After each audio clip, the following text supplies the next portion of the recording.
Hello, I'm Drake. Welcome to Working Dragon Mystic, where we discuss real, metaphysical, and occult knowledge so that you can make real and tangible change in your life. This week we're going to be sharing a quick and easy tip to help you in your modern day magic. Stay tuned.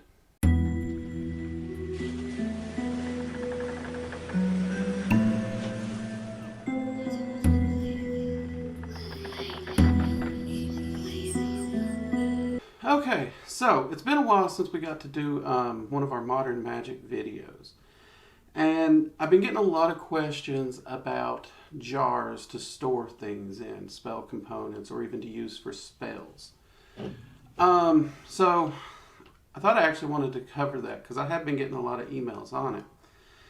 And first off, let's talk about what jars are actually good for in magic. I mean, we do know they are really good at storing things, whether it be herbs or incenses or any of those things. Now, me personally, I don't use jars to store anything that is edible, unless it's like a food grade canning jar or something. That's what I would use for that.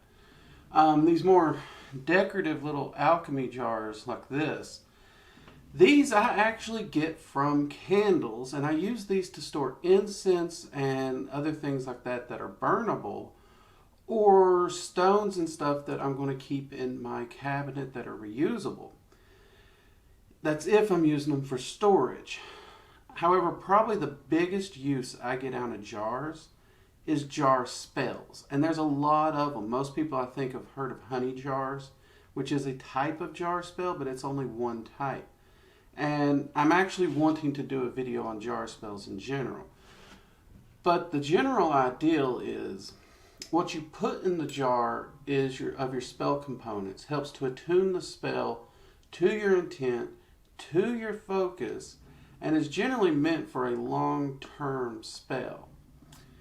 And then you would do long-term spell work utilizing the jar during each individual working that you do throughout the long term in order to manifest the result. I don't really like these for it because I generally use candles for my jar magic, and you can't really set a candle on these. However, something like this with this nice flat top on it, and again, this came from a candle. These are absolutely great for jar candles, spells. And like I said, we will be doing a video on jar spells. When it comes to getting jars, unless you buy them in bulk, like canning jars or something, they can get a little expensive. I've actually seen little jars like this one go for $5 a piece, and I actually got this one for $1 because it had a candle in it. It was a cheap generic candle. And the lid fits real good. I mean, it has a great seal on it. So this is a great little jar. You just got to be able to clean it. And that's what people keep asking me. They want to know how to clean them. Now, if anyone saw my house cleansing spell where I used candles and sigils, you'll recognize this jar. Well, maybe you won't. This thing looks like crap. And I have noticed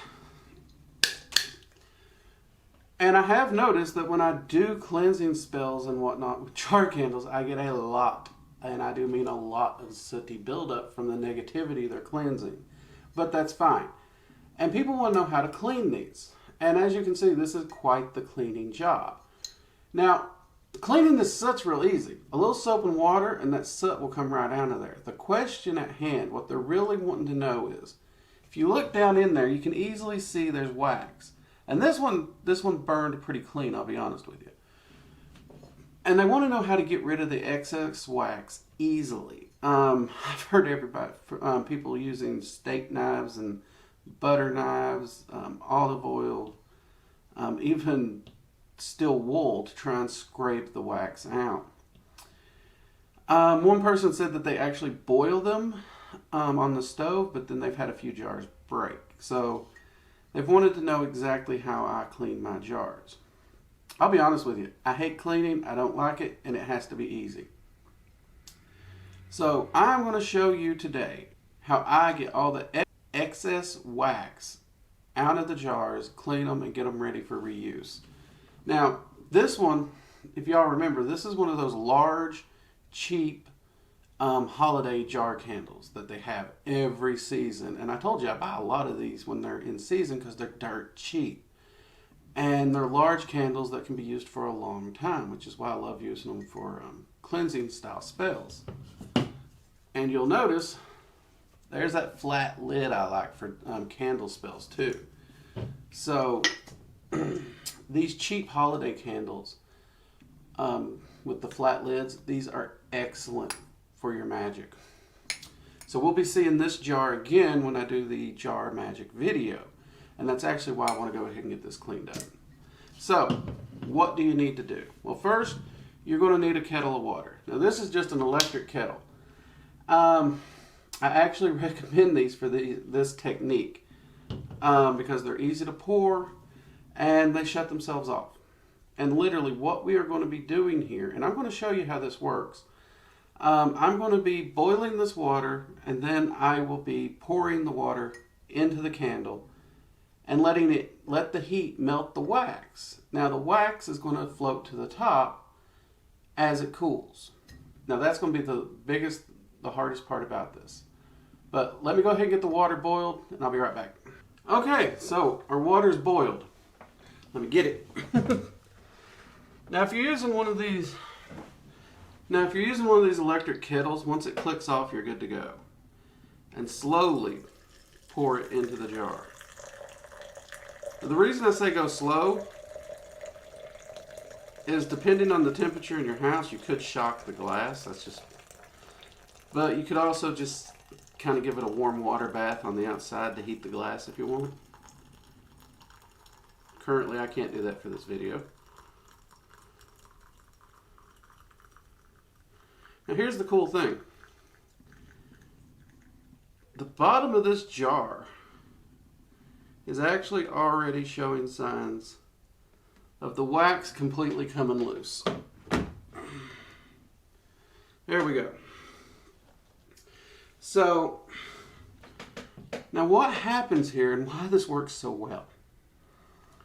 All the wax is going to melt and it's going to float to the surface. Wax floats in water, so it's going to completely come undone from the glass and all float to the surface, which will make for a little wax puck if there's too much wax in there. And then you can just get the puck out of your jar and go on. Or, in this case, I'm not sure if there's going to be enough wax to make a puck. All the little droplets will float to the top, and as it cools, it's going to solidify. And I'll just be able to pour it out into a piece of paper towel or something and catch the wax. And all the wax will be out of the jar. So what we're going to do now is we're actually going to let this cool. And I'm not going to touch it. It's going to sit here completely untouched, I promise. And once this is cooled down, I'll come back and we'll show you the results. I'll see you then. Okay, welcome back. Now, this has been cooling for a few hours. And I don't know, let me drain some of this water out. I got a bucket here. Because all I'm doing is going to be draining the water so that I can get a shot of this. And you can see the wax is totally settled at the top now. And that is exactly what you're looking for, because then with just a little light pressure, it was right off there in big giant chunks just like that.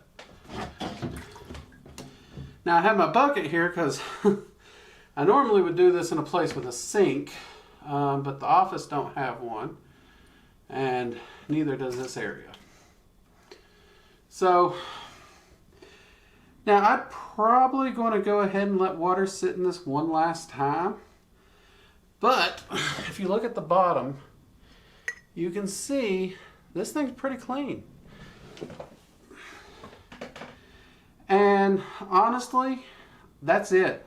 Other than that, it's just soap and water to get this last bit of resin or the soot off, which comes off without effort. Even just as is, you can see there, I can just wipe it off with my finger. So these come clean really, really easy using this method.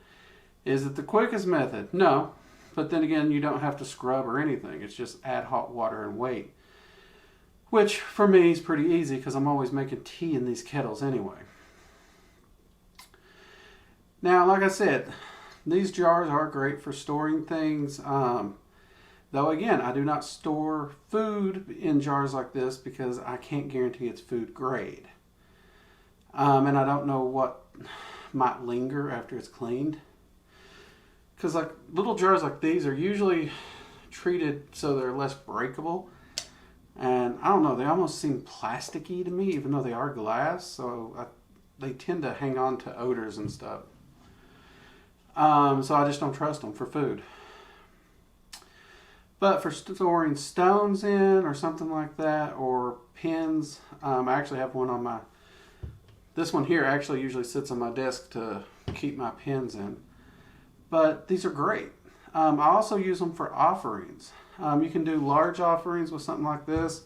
I actually prefer the small jars for offerings. I actually have a bunch of these because I work with multiple entities at one time. That way it allows me to have a container for each offering that I need, and I've always got something ready to go. So these are great for offerings, not just spell work.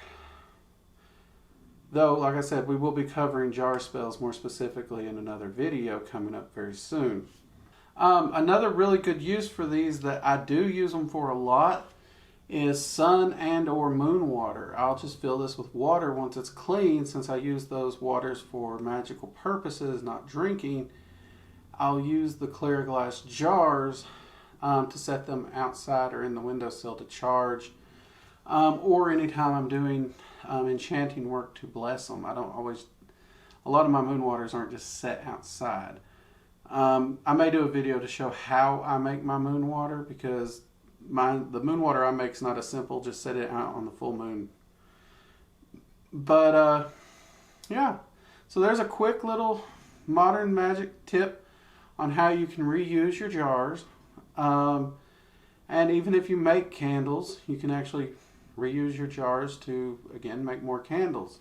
And it makes cleaning these things so much easier. I've tried every method of cleaning, and no matter what I do, it seems to make a bigger mess. This is the only one that is simple, it's easy, it's self-contained, it does not make a bigger mess, and it's just real simple.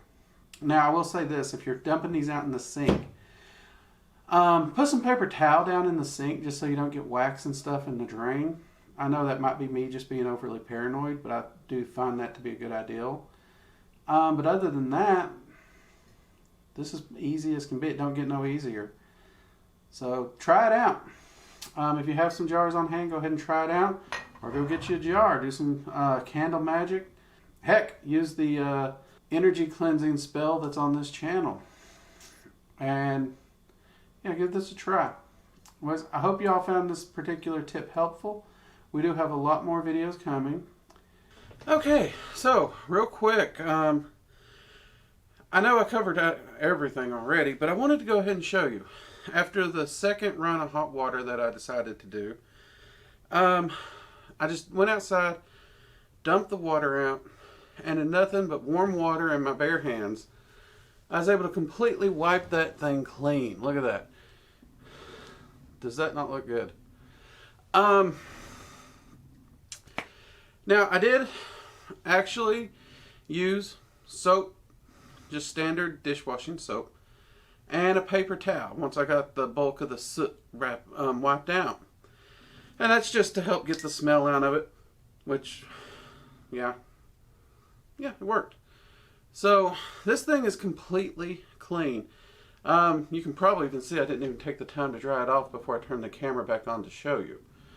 But now I'm just going to let this thing sit in the drainer and dry out, air dry, and it'll be ready. So I hope you found this helpful. If you did, be sure to subscribe. Make sure you hit the bell icon so you can receive notifications anytime we release a new video. Also, join us every Friday at 7 p.m. Eastern Standard Time. We do a live stream, Research and Ramblings of a Mage.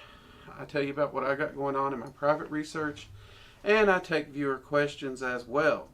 And then on Sundays at 8 p.m. Eastern Standard Time, we have the Magical Coffee Hour with the Linda from Caffeine and Chaos, where She hits me with questions concerning pop culture, magic, and random stuff. It's just a chaotic, fun time.